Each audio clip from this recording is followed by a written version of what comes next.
নখকনির সমস্যা কম বেশি আমাদের অনেকেরই হয়ে থাকে। হাতে বা পায়ের নখের মধ্যে নখকনি দেখা দেয়। বছরের অন্যান্য সময় নখকনি হয়ে থাকলেও বর্ষাকালে নখকনির সমস্যাটা একটু বেশি দেখা যায়। আমাদের নখের কোণার মধ্যে অনেক সময় নোংরা ময়লা থেকে যায় যদি নখটা ঠিকভাবে কেটে পরিষ্কার করা না হয়। তাছাড়াও অতিরিক্ত জলের কাজ করলেও কিন্তু নখকনির সমস্যাটি হয়ে থাকে। নখের কোণা অনেক সময় ফুলে যায়, পেকে যায় নোংরা ময়লা থাকলে, কখনো কখনো পুজ রক্তও বেরোতে শুরু করে। যার কারণে আমরা অনেকেই বাজার থেকে বিভিন্ন ধরনের ওষুধ ক্রিম কিনে নিয়ে আসি নখকুনির জায়গার মধ্যে লাগানোর জন্য। তবে 1 থেকে 2 দিন ঠিক হয়ে গেলেও আবারও কিন্তু নখকুনির সমস্যার মধ্যে পড়তে হয়। তবে আপনারা যদি আমার ব্যবহার করার পদ্ধতিতে রেমেডিটা একবার ব্যবহার করেন, আপনাদের নখকুনির সমস্যা আপনারা চিরতরের জন্য ঠিক করে নিতে পারবেন। তো সবার প্রথম নিতে হবে পেঁয়াজ। আমি এখানে একটা মিডিয়াম সাইজের পেঁয়াজ নিয়েছি। পেঁয়াজ আমরা প্রত্যেকেই রান্নাতে ব্যবহার করে থাকি। পেঁয়াজের মধ্যে রয়েছে এমন বেশ কিছু প্রপার্টিস যেটা নখকুনি সারাতে দুর্দান্তভাবে কাজ দেয়। তবে পেঁয়াজের সঠিক পদ্ধতিটা আপনাদের জানতে হবে, কিভাবে আপনারা ব্যবহার করবেন। তো যেহেতু পুরো পেঁয়াজটা ব্যবহার করব না, তাই কিছুটা পেঁয়াজের অংশ আমি কেটে নিয়েছি। আর এখানে কিন্তু অবশ্যই লাল ধরনের পেঁয়াজ নেওয়ার চেষ্টা করবেন। পেঁয়াজের মধ্যে রয়েছে প্রচুর পরিমাণে সালফার, রয়েছে প্রচুর পটাশিয়াম, যেটা আমাদের নখকনি সারাতে দুর্দান্তভাবে কাজ দেবে। তো এখানে একটা গ্রেটার নিয়েছি, গ্রেটারের সাহায্যে পেঁয়াজটাকে আমি গ্রেট করে দিচ্ছি। তবে চাইলে আপনারা এখানে পেঁয়াজটা কিন্তু থেতো করেও ব্যবহার করতে পারেন, তবে পেঁয়াজের রসটা যাতে একটু বেরিয়ে আসে। আপনারা যদি নখকুনির জায়গার মধ্যে বিভিন্ন ধরনের ওষুধ ক্রিম লাগিয়ে বিরক্ত হয়ে গেছেন, কোনো কিছুতেই কিচ্ছু হচ্ছে না, তাহলে কিন্তু এই রেমেডিটা আপনাদের জন্য নখের যত ধরনের সমস্যা রয়েছে তার সমাধান করে দিতে পারে এই রেমেডিটা।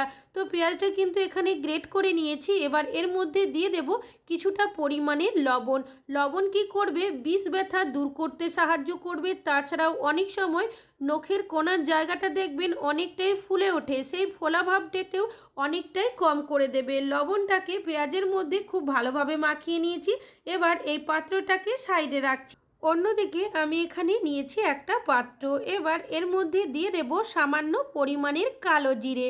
কালো জিরে যে কোনো ব্যথা দূর করতে খুব ভালো কাজ করে। বিশেষ করে দেখবেন নখের কোণার মধ্যে যদি নখকুনি হয়, কনকন শিরশির করতে থাকে, সেই কনকন শিরশিরানি ভাবটাকে অনেকটাই কম করবে। আর দিয়েছি আমি কিছুটা পরিমাণের কর্পূরের গুঁড়ো, যে কর্পূর আমরা পুজোতে ব্যবহার করি। তো আমি কর্পূরটাকে গুঁড়ো করে রেখেছিলাম, সেটাই কিছুটা পরিমাণের দিয়েছি। আর দিয়েছি সামান্য পরিমাণের হলুদ গুঁড়ো।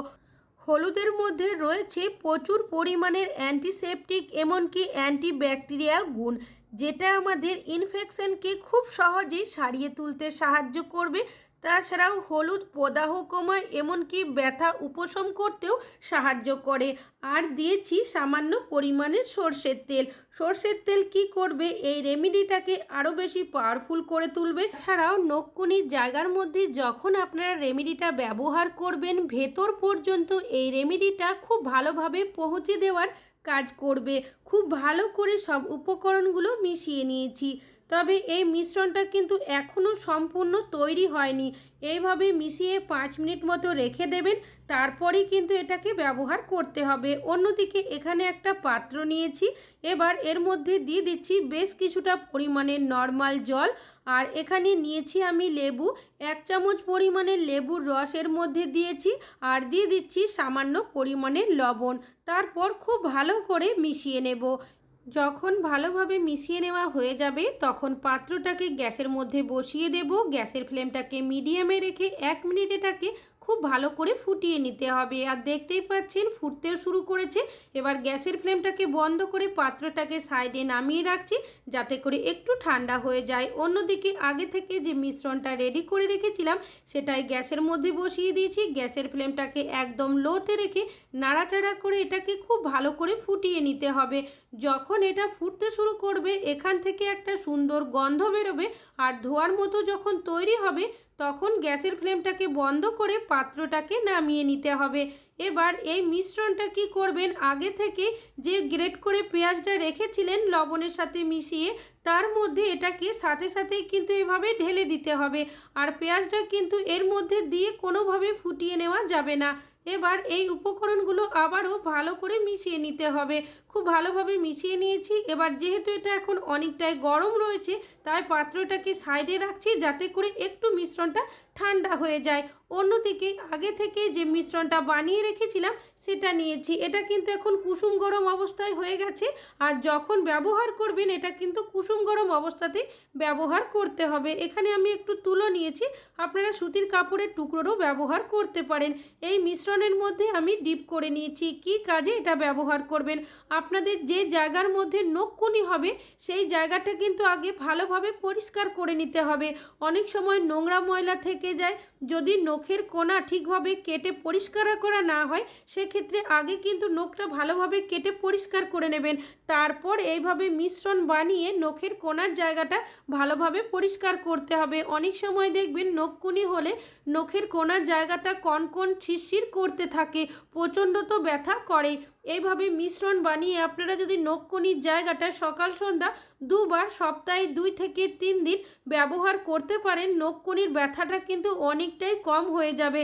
তবে আপনারা কোনো কাপড় বা তুলোর সাহায্যে জায়গাটা পরিষ্কার করতে না চাইলে মিশ্রণ বানিয়ে হাতে বা পায়ের নখকুনি যেখানে হবে সেটা কিন্তু ডুবিয়ে কিছুক্ষণের জন্য রাখতেও পারেন, বা মিশ্রণটা এইভাবে করে নখকুনির জায়গার মধ্যে দিয়েও দিতে পারেন। সেক্ষেত্রেও দেখবেন আপনাদের নখকুনির ব্যথাটা কিন্তু অনেকটাই কম হয়ে যাবে। তবে পুরো রেমেডিটাই কিন্তু স্টেপ বাই স্টেপ আপনাদের ব্যবহার করতে হবে, তাহলে দেখবেন নখকুনি কিন্তু আপনাদের এক রাতের মধ্যে অনেকটাই ঠিক হয়ে যাবে। এইভাবে আপনারা মিশ্রণটা ব্যবহার করার পর নখকুনির জায়গাটা কিন্তু ভালোভাবে মুছে পরিষ্কার করতে হবে যাতে করে একটুও জল না থাকে। খুব ভালোভাবে এটাকে পরিষ্কার করে নিয়েছি।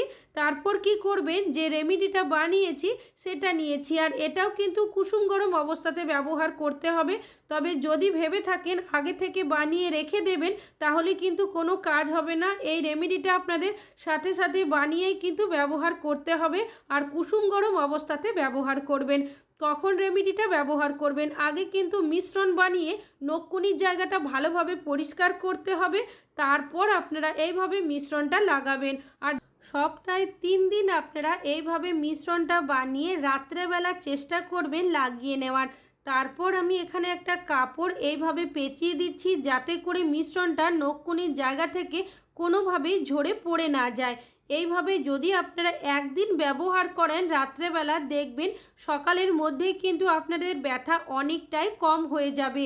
আমরা অনেকেই নখকুনির সমস্যার মধ্যে ভুগে থাকি, যার কারণে বিভিন্ন ধরনের ওষুধ ক্রিম ব্যবহার করি, তবু দেখা যায় অনেক সময় কিন্তু কিচ্ছু হয় না।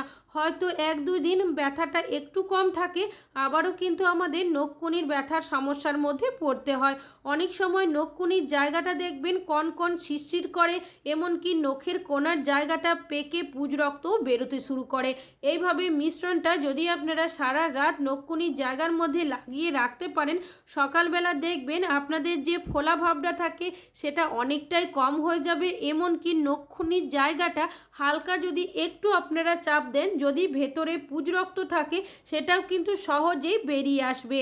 তো সকালবেলা আপনারা কি করবেন, কাপড়টাকে খুলে নেবেন, তারপর সেই কাপড়টা দিয়েই কিন্তু নখকুনির জায়গাটা ভালোভাবে মুছে পরিষ্কার করে নেবেন। আর যে তেল ভাবটা থাকে সেটা কিন্তু সাথে সাথেই আপনারা পরিষ্কার করবেন না, এইভাবে রেখে দেবেন 20 থেকে 30 মিনিট মতো। তারপর যদি নখকুনির জায়গাটা আপনারা পরিষ্কার করেন সেক্ষেত্রে আপনারা আবারও কুসুম গরম জল নিয়ে নেবেন, কোনো কাপড় বা তুলোর সাহায্যে জায়গাটা মুছে পরিষ্কার করবেন।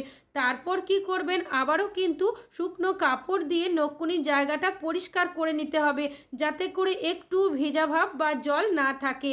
কেন কি অনেক সময় নখের কোণার মধ্যে যদি জল থেকে যায় সেক্ষেত্রেও দেখা যায় ইনফেকশন হয়ে যায়, যার কারণে নখের কোণা পেকে যায়, পুজ রক্তও বেরোতে শুরু করে। ভালোভাবে মুছে পরিষ্কার করে নেওয়ার পর আপনারা এখানে ভেসলিন বা বোরোলিন একটু লাগিয়ে দেবেন, আর যদি কোনো কিছুই না থাকে সেক্ষেত্রে সামান্য আপনারা নারকেল তেলের ব্যবহার করতে পারেন। এইভাবে যদি রেমেডিটা স্টেপ বাই স্টেপ আপনারা ব্যবহার করেন, নখকুনির সমস্যা আপনারা চিরতরের জন্য ঠিক করে নিতে পারেন। আশা করছি রেমেডিটা কাজে আসবে।